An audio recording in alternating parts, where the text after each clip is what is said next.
नमस्ते दोस्तों, D Kumar education platform में आपका स्वागत है। ये मेरा एक छोटा सा प्रयास है। आपको अच्छा लगे तो लाइक कीजिए, सब्सक्राइब कीजिए और शेयर कीजिए। दोस्तों, स्थल मंडल और जल मंडल के बारे में हम पढ़ रहे थे। दोस्तों, हमारा एक मिशन है, यानी कि समाज विज्ञान, जिसमें हम क्लास 6 की जो सेवन्थ वाला, माफ़ कीजिए दोस्तों, पार्ट 8 का अध्ययन कर रहे हैं, जिसमें स्थल मंडल को हमने पढ़ा है। आइए जल मंडल देखते हैं। दोस्तों, जल मंडल पृथ्वी का वह समस्त भाग जो जल से ढका हुआ जल मंडल कहलाता है। दोस्तों, आप सब जानते होंगे कि जल मंडल किसे कहते हैं। पृथ्वी का वह समस्त भाग जो कि जल मंडल कहलाता है। हम सौभाग्यशाली हैं क्योंकि पृथ्वी पर विशाल जल भंडार है। जैसा कि आप जानते हैं कि पृथ्वी 2 तिहाई भाग पर जल है। यह जल महासागर, सागर, झीलों, नदियों आदि में एकत्रित हैं। ये सब मिलकर जल मंडल का निर्माण करते हैं। आप महासागरों के नाम जान चुके हैं। पिछले वीडियो में दोस्तों हमने महासागरों का नाम जाना है, जिसमें प्रशांत महासागर सबसे बड़ा और गहरा महासागर है। जल मंडल से हमें बादल, वर्षा तथा हिम मिलता है, जो हमारे तरह तरह के उपयोग में आता है। यह मीठा जल है, जबकि सागरों का जल खारा जल है। दोस्तों, अब देखते हैं दोस्तों वायुमंडल। क्या आप जानते हैं कि हमारे चारों ओर वायु का आवरण है। यह आवरण धरातल से लगभग 1600 किलोमीटर की ऊंचाई तक फैला हुआ। दोस्तों, हमारे चारों तरफ वायुमंडल, यानी कि ऑक्सीजन, कार्बन डाइऑक्साइड, सब तरह की गैसों का एक आवरण है। यह आवरण 1600 किलोमीटर है, यानी कि पृथ्वी से 1600 किलोमीटर ऊपर तक फैला हुआ है। वायुमंडल में वायु की धरातल के सबसे निकट अधिक मात्रा में तथा ऊंचाई बढ़ने पर धीरे धीरे कम होता रहता है। दोस्तों, ये पहले जो धरती के पास की जो जगह है, वहाँ पर वायुमंडल ज़्यादा रहता है। जैसे ऊंचाई बढ़ती है तो वायुमंडल कम हो जाता है। इस कारण पहाड़ों में सांस लेने में कठिनाई होती है। पर्वतारोही अपने साथ ऑक्सीजन के गैस सिलेंडर ले जाते हैं। इस प्रकार वायुमंडल में पृथ्वी एक कंबल का कार्य करता है, जो हमें सूर्य की किरणों से बचाता है। तथा वायुमंडल में अनेक गैसें जैसे ऑक्सीजन, नाइट्रोजन, कार्बन डाइऑक्साइड आदि पाई जाती हैं। पृथ्वी के चारों ओर वायु का आवरण है, जो विभिन्न गैसों में मिश्रण से बना है, वायुमंडल कहलाता है। दोस्तों, ये वायुमंडल की परिभाषा है। जैसे कि पृथ्वी के चारों ओर वायु का आवरण, जो कि विभिन्न गैसों से निर्मित है, ऑक्सीजन, कार्बन डाइऑक्साइड, नाइट्रोजन जैसे, तो वायुमंडल कहलाता है। वायुमंडल में नाइट्रोजन की सबसे अधिक मात्रा में। दोस्तों, एक रोचक बात है, जो कि लोग या तो कार्बन डाइऑक्साइड ज़्यादा समझते हैं या ऑक्सीजन ज़्यादा समझते हैं, लेकिन नहीं दोस्तों। वायुमंडल में सबसे ज़्यादा कौन सी गैस है? नाइट्रोजन, जो कि 78% है। ऑक्सीजन गैस सभी जीवधारियों के जीवन के विकास के लिए प्राणवायु के रूप में कार्य करती है। दोस्तों, मनुष्य या अलग जीव जो ऑक्सीजन ग्रहण करते हैं तथा कार्बन डाइऑक्साइड छोड़ते हैं, यह वायुमंडल में 21% पाई जाती है।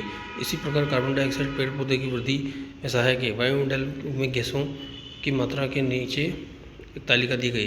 दोस्तों, तालिका याद रखने के लिए बहुत आवश्यक है। नाइट्रोजन 78.1% नाइट्रोजन है हमारे वायुमंडल में।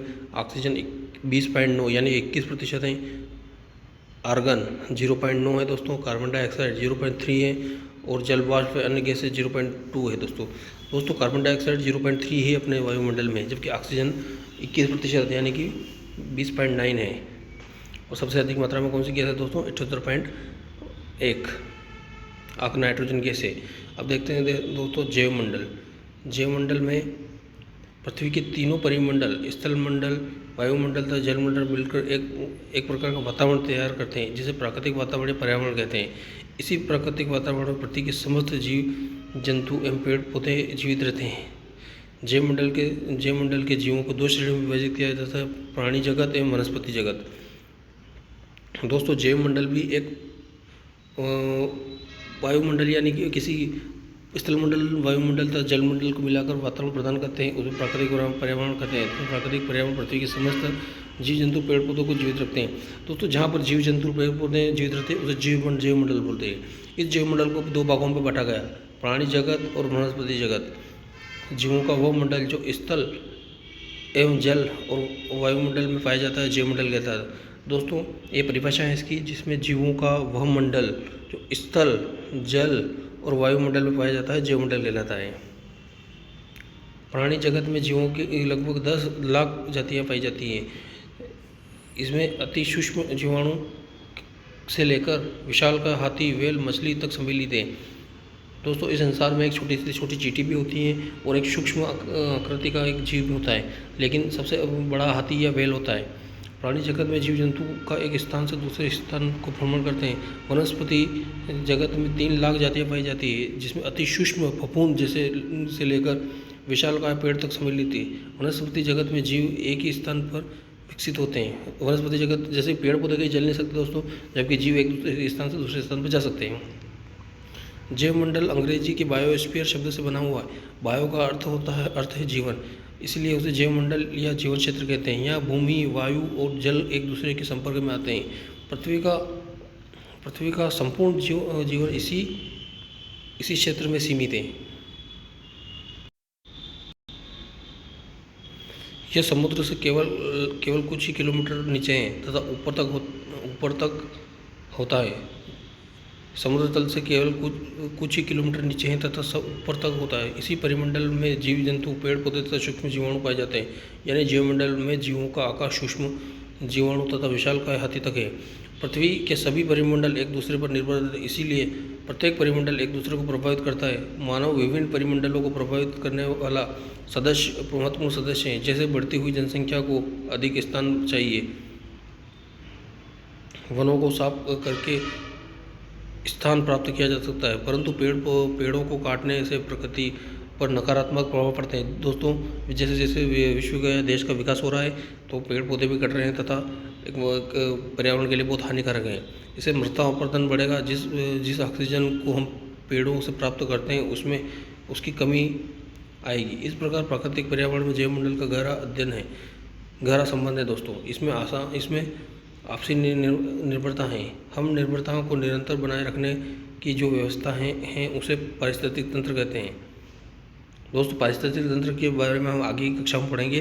पारिस्थितिक तंत्र यानी एक दूसरे पर निर्भर रहना दोस्तों। इस प्राकृतिक संतुलन को बनाए रखने के लिए आवश्यक है हम भी प्रकृति के द्वारा किए गए पदार्थों का मानव कल्याण में सदुपयोग कर उनके दुरुपयोग को रोकने का प्रयास करें। दोस्तों इस तरह ये चैप्टर जो खत्म हुआ अतः इन 2 वीडियो में हमने इन चैप्टर का अध्ययन करा दोस्तों। पृथ्वी के परिमंडल का अध्ययन करा। आगे के वीडियो में हम क्वेश्चन आंसर को देखेंगे दोस्तों। अभी तक इस वीडियो को यहीं अंत करते हैं दोस्तों। मेरा एक छोटा सा प्रयास है, आपको अच्छा लगे तो लाइक कीजिए, शेयर कीजिए और सब्सक्राइब कीजिए। धन्यवाद दोस्तों।